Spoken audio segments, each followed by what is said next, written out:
আমি প্রত্যেকটা গাছের গোড়ায় হচ্ছে মাটি দিয়ে দিয়েছি নতুন করে।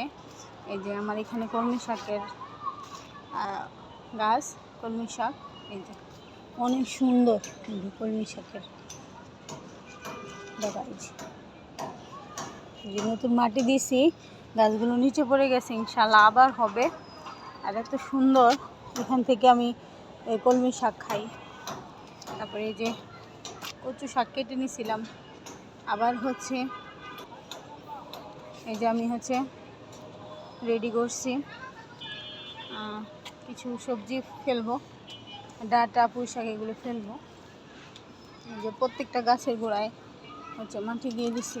আর এখানে এই যে কতগুলো কুমড়ো চারা উঠছে, চাল কুমড়োর চারা, এগুলো বিভিন্ন জায়গায় লাগিয়ে দেবো গাছের গোড়ায় গোড়ায়। যে এগুলো কিন্তু আমি বিচি ফেলাই নেই, সবজি যে কাটছিলাম এখানে ফেলছিলাম সবজি কাটা, তো ওইখান থেকে হয়েছে। এই যে